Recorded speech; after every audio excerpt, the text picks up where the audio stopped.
They tell me to slow down, but homie, I'm just living my life. Ain't gonna do what you think is right, cause that's messing me. इसको अब हम continue करते हैं further. और आप देख रहे हैं कि हमारे पास जो हमने कल टैग ऐड किए थे, जो हमारा लॉजिक था, तो मैं इसमें आपको अब एक और तरीका, एक तो हम थोड़ा सा अपना प्रोग्राम चेंज करेंगे। जो हमने सिर्फ ऑन एंड ऑफ़ किया था, हम इस तरह सोच, अब हम इसमें करेंगे क्या कि हम ऑन के साथ एक डेटा को मूव करवाएंगे।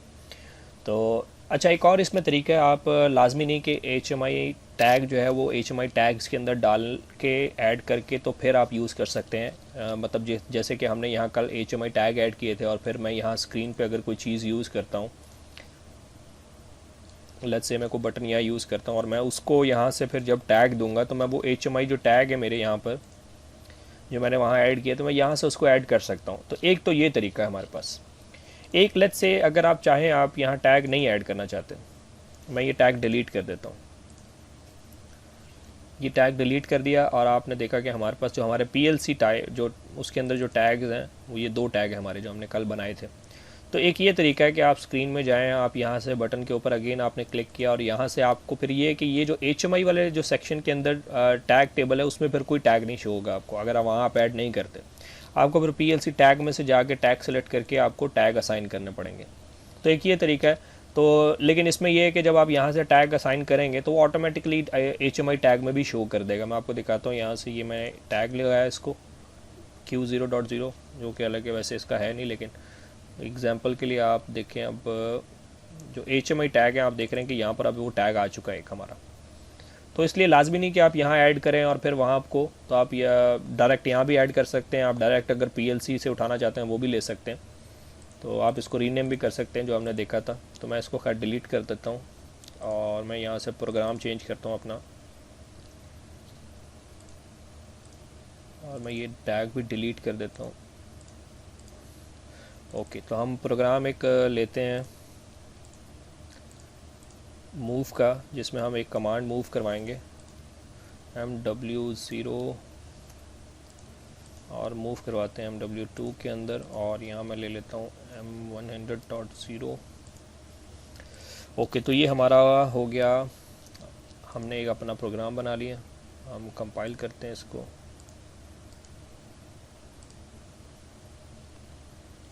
ओके, कंपाइल हो गया। अब हम HMI अपनी जो है उसको डिज़ाइन करते हैं। ये मैं बंद कर देता हूँ टैग। ओके, तो हमारे पास एक ऑन ऑफ स्विच हो गया। आप चाहें तो यहाँ पर पुश बटन भी ले सकते हैं, लेकिन फ़िलहाल चूँकि मैं यहाँ इजी सामने एलिमेंट्स में से चीज़ें ले रहा हूँ, तो एक हमारे पास ऑन ऑफ स्विच हो गया। एक हम ले लेते हैं यहाँ पर हमारा ये IO फील्ड। ओके, हम इसको ओपन करते हैं और यहाँ से जो है हमारा सबसे पहले हम टेक्स्ट डिफाइन करते हैं।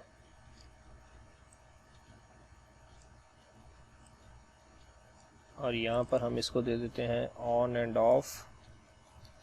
ये सिर्फ एग्जांपल के लिए मैं अभी फ़िलहाल आपको बता रहा हूँ। हम प्रॉपर नेम जो है वो जब हम प्रॉपर एनिमेशन पे काम करेंगे हम तब देंगे। तो आप इसको भी अब हम असाइन करेंगे यहाँ पर टैग। तो हमारे पास जो टैग है, ये हमारा जो टैग 3M100 जो मेमोरी बिट है वो हमने ऑन एंड ऑफ को दे दिया, और MW2 जो है वो हमारा,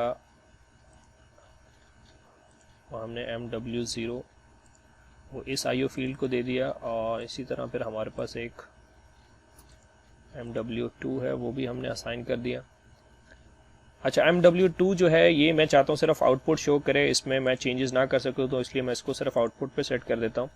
जबकि MW0 में चूँकि मैंने वैल्यू ऐड भी करनी है और फिर वो मूव करवाएगा, तो इसलिए वहाँ मुझे इनपुट एंड आउटपुट दोनों चाहिए उसके मोड।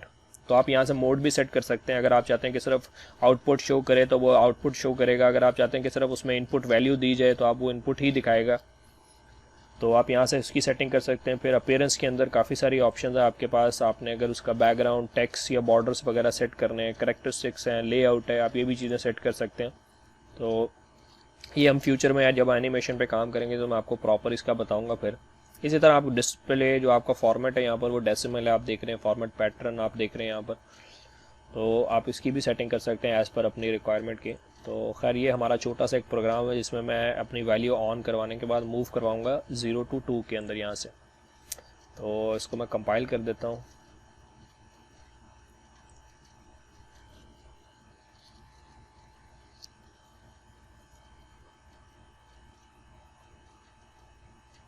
ओके, तो ये हमने कंपाइल कर दिया है और यहाँ से मैं अपना हार्डवेयर भी एक दफ़ा कंपाइल कर लेता हूँ।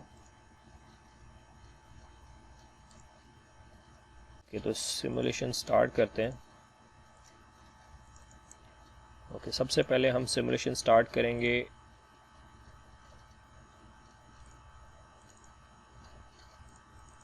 जो हमारा मेन ओबी है। मैं इसको लोड करता हूँ। लोड करने के बाद मैं इसको ऑनलाइन करता हूँ।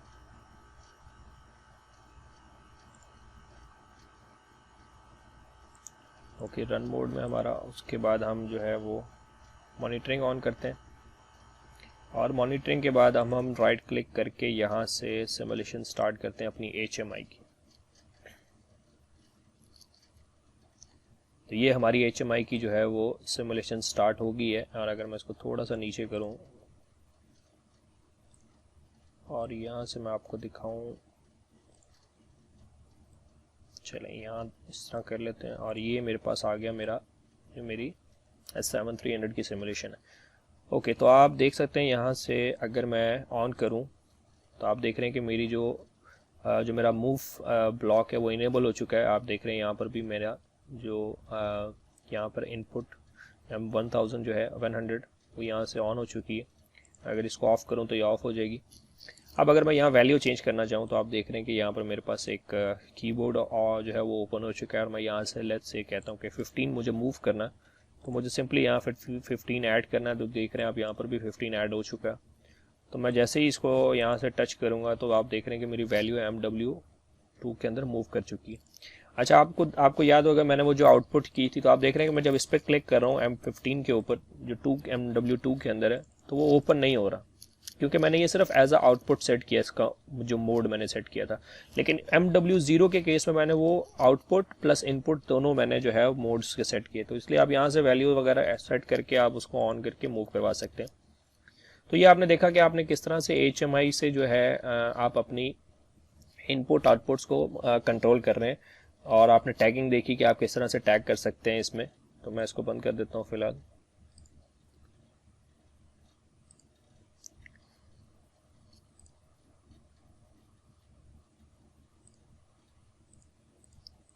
ये हमारी, तो ये देखा था आपने जैसे कि हमने इसमें किस तरह से यहाँ पर जो है वो टैगिंग हमने की। तो अब हम आगे जो वीडियोस हमारी होंगी उसमें हम प्रॉपर यहाँ पर जो है वो बटन, पुश बटन्स और प्रॉपर हम कोई कन्वेयर वगैरह यूज़ करेंगे और उसकी अपीयरेंस हम सेट करेंगे, लेआउट, टेक्स्ट फॉर्मेट वगैरह, यानी कि हम जो बटन का स्टाइल है हमारा हम अपने नीड के मुताबिक उसको सेट करेंगे। और साथ ही साथ हम इसमें डिफरेंट स्क्रीन्स भी ऐड करेंगे। चूँकि अभी सिर्फ इस टाइम हमारे पास एक स्क्रीन है, हम आगे इसके अंदर 1-2 स्क्रीन और ऐड करेंगे और साथ ही साथ उसके टेम्पलेट हम डिज़ाइन करेंगे। तो ये सारी चीज़ें मैं आगे वाली वीडियो जो मेरे साथ आपके साथ मैं शेयर करूँगा उसमें मैं ये आपके साथ डिस्कस करूँगा। आई होप कि आपको इसमें काफ़ी सारी चीज़ें क्लियर हो गई होंगी बेसिक लेवल पे कि आप किस तरह से कम्युनिकेशन और HMI के जो PLC आपकी और HMI उसके अंदर अपना कम्युनिकेशन बिल्ड कर सकते हैं। और उसके बाद फिर आप किस तरह से प्रोग्राम बना के उसके जो टैग्स हैं वो अपनी HMI के अंदर जो आपने स्विच या आपने IO फील्ड या कोई भी एनिमेशन यूज़ करनी है आप उसके साथ कैसे उनको अटैच कर सकते हैं। तो मिलते हैं नई